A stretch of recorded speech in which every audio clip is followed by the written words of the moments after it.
You're not on the invite. That's how I found out my own client, my $40 million client, was having a final prep call without me. I stared at the Outlook notification, reading and rereading the names. Mark, of course, two junior sales reps who'd barely been in the company long enough to know where the bathrooms were, and not a trace of mine. Just vanished, like I'd never been part of the account I'd bled to build. That logistics firm wasn't just a line item in Salesforce. I'd spent 8 months mapping their systems, attending 7 a.m. warehouse walkthroughs, staying up till 2 a.m. making sure our platform could speak their language.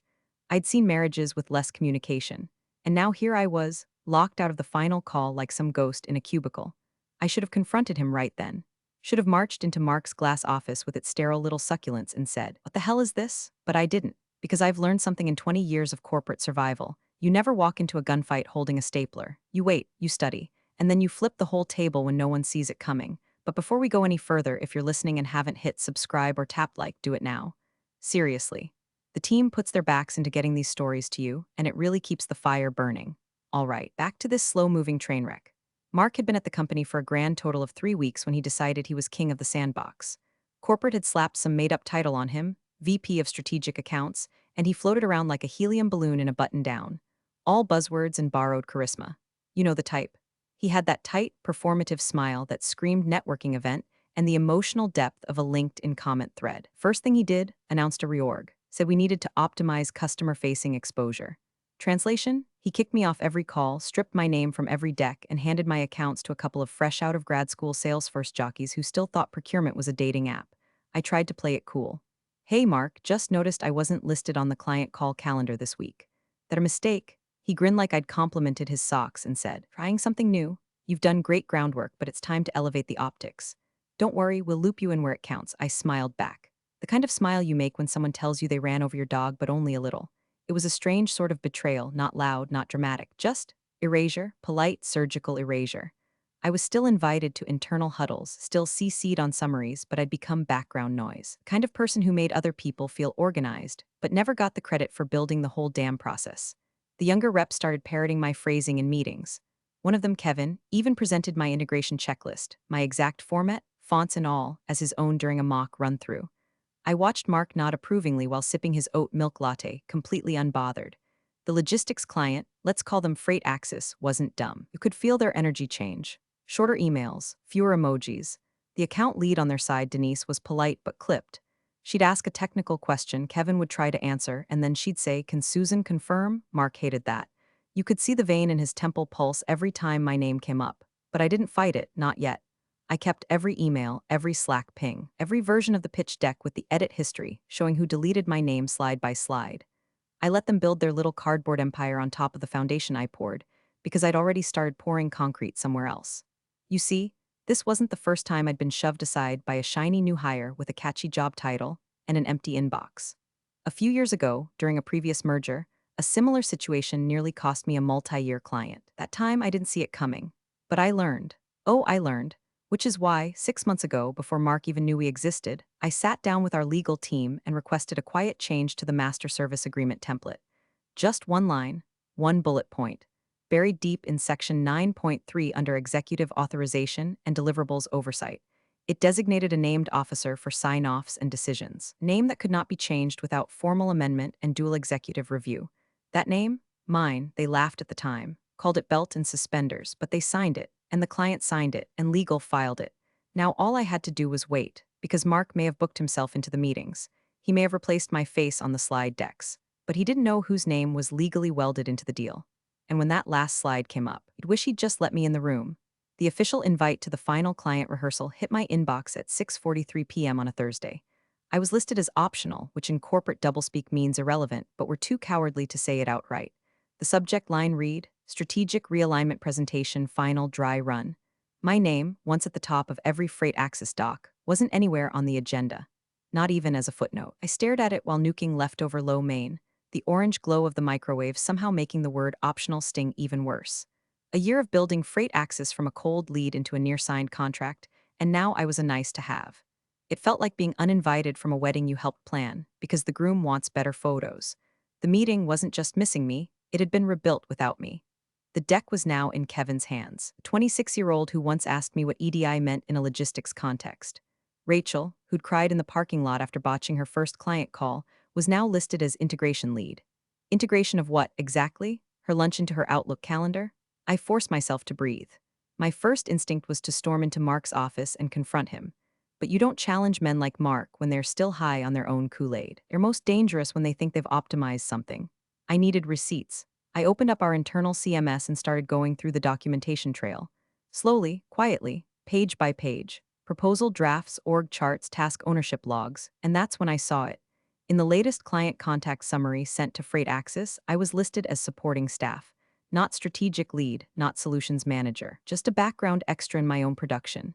In another doc, the stakeholder comms tracker, I wasn't listed at all. Even the escalation matrix, which I built from scratch, had my escalation line rerouted to Rachel. It wasn't a mistake. It was a rewrite. I hadn't just been sidelined. I was being redrafted out of history. That night, I pulled up every single signed document that had ever gone to Freight Axis. My original integration strategy doc was gone from the shared folder, replaced with a watered-down version Kevin clearly didn't write. My name had been systematically removed from the slide master, and even the client timeline no longer had my initials. I felt something inside me harden, not rage, not even grief, just frost, like my blood had made up its mind before my brain had caught up. I was done waiting for permission to exist. The next morning, I walked past Mark's office without making eye contact. He was laughing on the phone, probably rehearsing his visionary closing speech. He didn't even notice I was there. Good. Ghosts aren't supposed to be visible. Back at my desk, I opened my personal encrypted drive and started a new folder, Pitch Reorg Susan Langley Trail. I copied every single asset with an edit history. Every timestamp deletion of my name. Every version of the deck from Susan V1 to Mark Final 2. I exported Slack threads, calendar invites, and screen recordings of internal dashboards showing my early ownership of every deliverable. Next, I reached out to legal, not to escalate, just to confirm some language in our MSA clauses. I played it breezy. Told them I was reviewing compliance best practices for named officer designations. Asked if they still had the signed Freight Axis version on file. They did. I requested a copy, just in case. Then I made a list, not of names, of functions, who signed what, who edited what, who removed me and when. It wasn't about revenge, it was about alignment. Legal, technical, historical. Because if they were going to rewrite me out of the present, I was going to carve my name into the contract's bones. You can remove someone from the slide deck. You can't erase them from the legal binding clause without triggering dual-party renegotiation. That clause I buried months ago, the one no one paid attention to because it looked boring, it wasn't just belt and suspenders, it was body armor. And the second they tried to parade into that client pitch without me, I was going to light up the whole damn room. For now, I kept my smile fixed. I nodded in meetings. I said, "Great work, team," through gritted teeth. I even offered Rachel a throat lozenge when her voice cracked practicing my lines. Polite, helpful, humiliated on paper. But underneath, I was conducting a forensic audit of my own erasure. And the next time Mark told me to be a team player, I'd make sure the only team left was me and the client. It started with Carl. Carl, for the record, was the kind of executive who used the word synergy without flinching and wore expensive shoes that squeaked on carpet. Last year, during a separate contract cycle, Carl tried to hijack my work with a client called West Point Packaging. Showed up uninvited to one of my QBRs, nodded along while I presented, and then had the audacity to send my deck to the client later, watermarking it with his initials. His initials. I'd ghostwritten his rise to mediocrity. Legal called it a misunderstanding. HR called it miscommunication.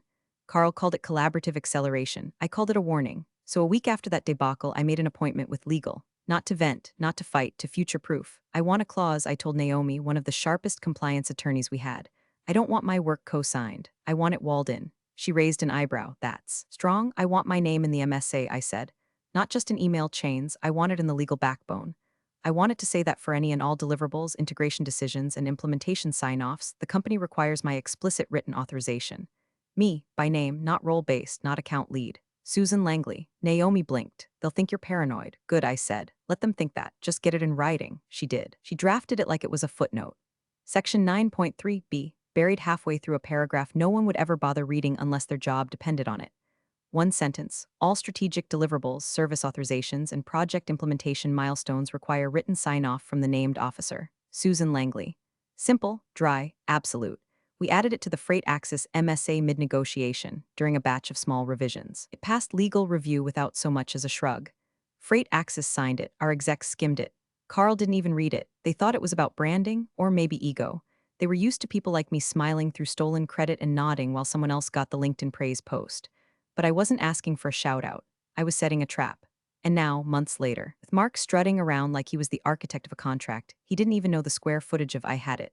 The clause, the quiet little landmine with my name on it, sitting untouched in the middle of the deal. The beauty of it, Mark had no clue. Why would he? He never read the actual MSA. His version of contract review was searching the doc for buzzwords like digital transformation and ROI. He wouldn't know a clause from a Clausewitz. He thought his name on the deck made him real, but I didn't need a deck. I had a legally binding clause that made me necessary, not nice to have, not optional attendee, required by contract. It was the calmest I'd felt in weeks. No frantic PowerPoint editing, no begging to be included in rehearsals, no backroom alliances. I just kept attending meetings like a friendly ghost. I'd offer feedback when asked, smile during recaps, and quietly delete my own name from versions of the deck they shared with me because I already knew which version the client was going to see. Mine, because when the time came, I wasn't going to argue. I wasn't going to plead. I was going to click one button, advance slide, and let the contract speak for itself. Mark could try to dazzle them with his recycled metaphors. Kevin could present my strategies like he came up with them in a dream. But none of it mattered once that last line came up on screen. Once that bullet point lit up like a fuse. And when the freight axis lead read it out loud in front of everyone, Mark would realize far too late that his whole performance had been unauthorized. Not just metaphorically. Legally. There's a special kind of sabotage that doesn't come with knives or yelling. It comes in soft little slices, so gentle, you barely notice the blood at first. My first missed pre-brief was chalked up to a calendar error. The second, oh, we assumed you were caught up. The third time, Mark just smiled and said, it was more tactical, nothing you needed to worry about. Right, because the person who built the entire integration plan from the ground up apparently didn't need to know what was being promised in her name. Then came the expense reports. I'd filed a standard reimbursement, mileage, a hotel stay near the freight axis hub, and a late-night meal I scarfed down in a rental Camry while revising a migration framework that Kevin later presented as his brainstorm. Normally, our finance team processed that in 3 business days. It took 13. When I followed up, I was told it had been flagged by leadership for extra scrutiny. Leadership, that meant Mark. Next, the Slack comments started getting sharper. Subtle things. On the hash client strategy thread, I posted a note about an undocumented legacy system Freight Axis was using in their warehouse ops. Mark replied with a clapping emoji and a message. Looks like we've got a detective on the team.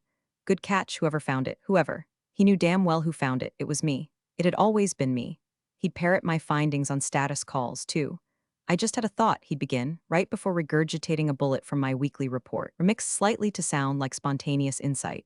He was like a corporate cover band stealing my lyrics and forgetting to change the melody. I stopped correcting him. That would have made me difficult. Instead, I started curating my own archive, a quiet museum of Mark's microaggressions. Every Slack message, forwarded to my private inbox. Every deck revision, screen recorded while I compared edit histories. Every all-hands meeting where he thanked the team without ever saying my name, time-stamped and notated. I became a librarian of my own erasure. It wasn't out of petness. It was insurance. The kind you pray you never have to cash in, but tuck away anyway, just in case the house burns down and someone tries to tell you it was never yours to begin with.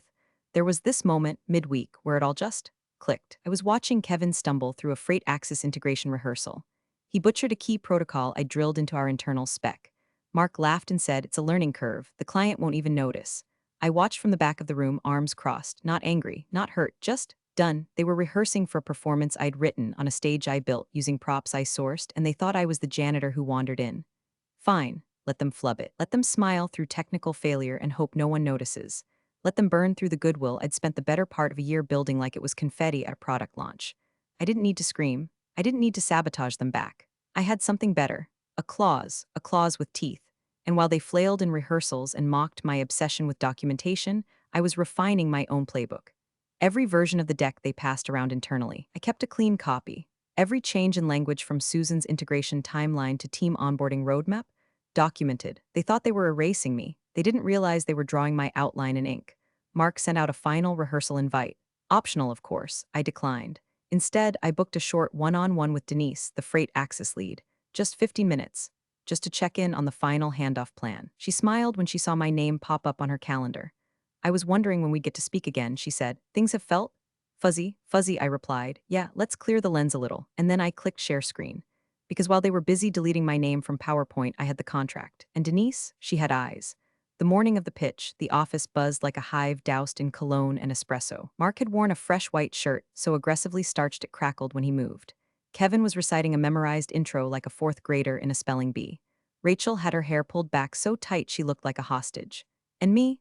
I was sipping coffee in the break room when Mark tapped me on the shoulder like a man interrupting someone else's life. "Can we chat?"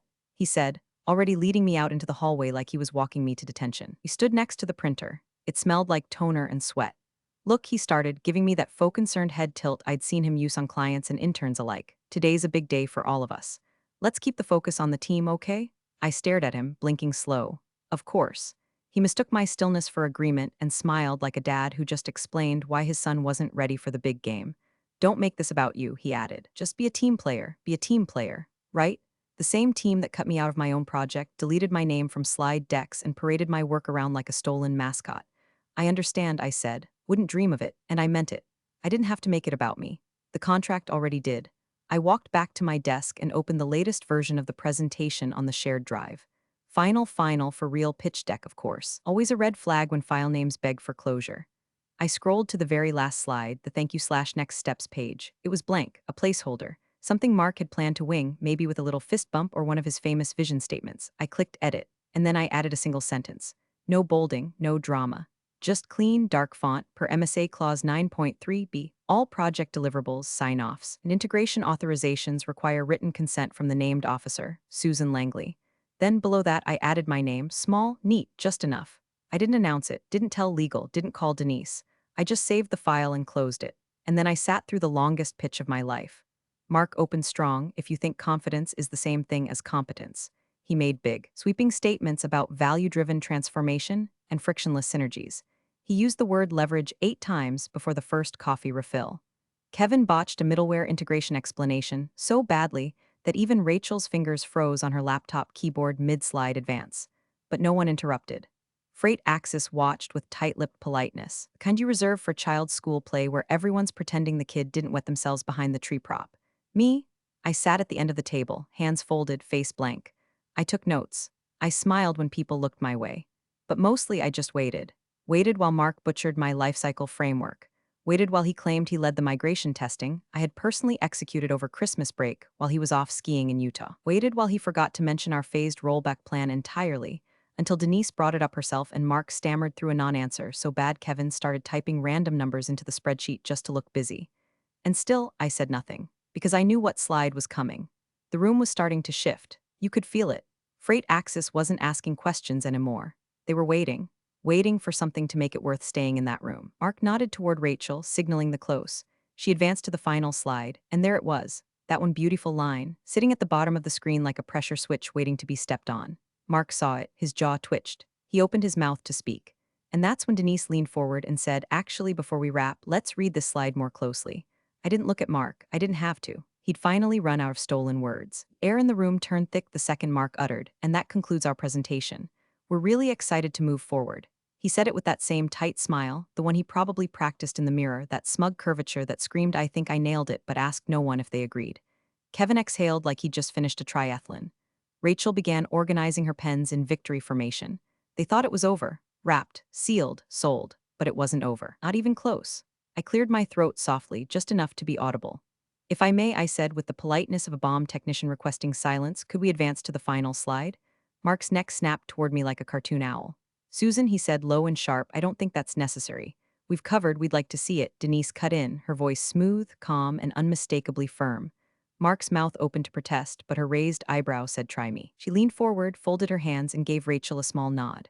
Rachel clicked. The screen jumped, and there it was, the last slide, black font, white background, no logo, no flourish. Just one line, highlighted in Freight Axis blue. Per MSA Clause 9.3b, all project deliverables, sign-offs, and integration authorizations require written consent from the named officer, Susan Langley. Silence fell over the room like a dropped curtain, the kind of silence that hums, that rearranges gravity. Kevin blinked rapidly like he was trying to read Morse code. Rachel went pale, then red, then pale again. Mark's smile froze in place, then cracked. You could almost hear it. Denise leaned back, steepled her fingers, and turned to me. "Miss Langley," she said, "do you consent to the deliverables as outlined in this presentation?" I waited just a beat, just enough time to feel it, the shift, that beautiful, aching tilt when the momentum slides off the rails you were never supposed to be on. "I don't," I said, calm, precise, surgical. The implementation strategy was altered without my knowledge or sign-off, and several critical risk mitigations were removed. Denise nodded once, like she already knew. I could see the freight axis technical lead scrolling through his notes, cross-checking timestamps and internal memos that all, no doubt, referenced me. Not Mark, not Kevin, me. Mark started to speak. We assumed Susan's materials had already been incorporated. Denise cut him off without raising her voice. Mr. Halpern, respectfully, our agreement is clear. All strategic sign-offs require Susan's written approval. He tried again. But she raised her hand, not in anger, in dismissal. No need to clarify, she said. The contract speaks for itself. The shift was done. The power had moved. It wasn't even a fight, it was a transfer. Like watching a title deed change hands without ceremony. Mark sank into his chair. Kevin stared at the table. Rachel was suddenly very interested in the clicker she was holding. I didn't gloat, didn't smirk. Just sat there, watching the slide hang in the air like a gavel. Because what none of them understood was that this moment wasn't about revenge. It was about confirmation. They thought I was decoration, that I'd stand off to the side and watch them drive the bus straight into a wall I built a warning sign in front of. But Freight Axis didn't come for buzzwords. They came for results, for clarity, for me. And now, thanks to one clause they didn't bother reading, I wasn't just the final say, I was the only say. Denise adjusted her glasses and leaned ever so slightly toward the screen, her eyes narrowing like a hawk homing in on its dinner. Let me just read this aloud so there's no confusion, she said, voice steady as bedrock. And then, in the room that just minutes ago had been echoing with Mark's swaggering sales pitch, she spoke the words that cleaved the silence in half. All deliverables, authorizations, and executive decisions require sign-off from Susan Langley, named officer. Each syllable landed like a verdict. Her tone didn't change. Her face didn't twitch, but it hit with the force of a gavel. The room fell into a silence so deep you could hear Kevin's throat click as he swallowed. Mark's lips parted, a breath caught in his throat. Actually, I think what that's referring to is Denise didn't even look at him. She lifted one hand, palm out, like a crossing guard for corporate bullshit. Her eyes stayed locked on me. You're not authorized to speak on this agreement, she said. No drama, no malice, just a surgical strike. Mark froze. Not the kind of freeze where someone waits their turn. The kind where they realize the ice is cracking under their feet, and the water beneath isn't metaphorical. He looked at me, not angrily, not even with blame, just the stunned, hollow look of someone realizing they were never holding the mic, they were lip-syncing the whole time. Rachel instinctively reached for her laptop, like she could control plus Z the last 3 months. Kevin started typing something frantically. Maybe a Slack message, maybe an apology to the gods of procurement. I didn't care. Denise turned back to me. Susan, she said, can you confirm which version of the rollout schedule reflects your current approval? Version 7B, I replied without missing a beat. The one distributed on September 12th. All subsequent revisions were made without my review or consent. And your position on the migration plan, it's incomplete, non-compliant with the client's own infrastructure specs. I flagged it 3 weeks ago. No corrections were made. Denise nodded once, then looked at her team. We'll pause the partnership process here, she said, pending revised documentation submitted directly by Susan Langley. Mark made a noise. Not a word, just a pathetic vocal static, like a dial-up modem trying to connect to a network that no longer wanted him. Mr. Halpern, Denise said, finally acknowledging him with the tone one might reserve for a raccoon trying to steal a sandwich, you were not listed on the original agreement, nor were you authorized to make changes to the deliverable structure. We appreciate your enthusiasm, but we don't build partnerships on unauthorized leadership. He looked like he wanted to argue, but the moment had passed. The lights were on, the magician was exposed, and the rabbit was just a tired old hat. He slumped slightly, just a subtle give in his spine, a small collapse like a deflating ego, and me? I didn't move, I didn't smile, I didn't blink because this wasn't a moment for celebration. This wasn't triumph, it was truth. I was the named officer, not in spirit, not in theory. In ink, and no amount of grandstanding, gaslighting, or glossed-over credits could erase that. Mark wasn't the closer. He was never even in the game. Denise stood, collecting her notes with calm precision like a professor ending a lecture. She didn't look at Mark, didn't even glance in his direction. Instead, she turned to me. Thank you, Susan, she said. Your clarity today was deeply appreciated. We'll be in touch directly with you for next steps. She didn't need to say the rest. Everyone in the room understood what directly meant. Kevin stared at the table like it might open up and swallow him. Rachel was blinking rapidly, still pretending to type, the screensaver glowing behind her dead keystrokes. And Mark was frozen, lips parted, jaw tight, waiting for a moment of redemption that never came. The Freight Axis team stood, shook my hand. Not his, mine, then they left, no polite chit-chat, no corporate promises. No thanks, everyone. Just a clean exit through the glass doors and a quiet click of the latch behind them. Silence. I stood and gathered my own notepad. No rush, no flourish, just the rhythm of someone who knew the moment had already passed. Mark finally found his voice, low and awkward. Susan, can I didn't answer. I didn't even look at him, because there's nothing left to say to a man who just watched his credibility dissolve in real time. I walked out of the conference room with the kind of peace that doesn't come from applause or revenge, but from confirmation. The type of peace that says, I was right to prepare. I was right to protect my name. I was right to wait. Back at my desk, I set my laptop down just in time to see the Outlook notification slide across the top of my screen. Subject, internal review request meeting with legal and HR from HR department. Time, 11:42 a.m. It had been 6 minutes. I clicked it open. Mandatory attendance. Mark was listed in the to field, so was our department director. Meeting was scheduled for 1 p.m. sharp. Agenda, unauthorized leadership actions, deviation from contract terms, breach of chain of command protocols. I didn't smile, but I felt the weight slide off my shoulders like an old coat I never realized I was still wearing. A second email followed 10 seconds later.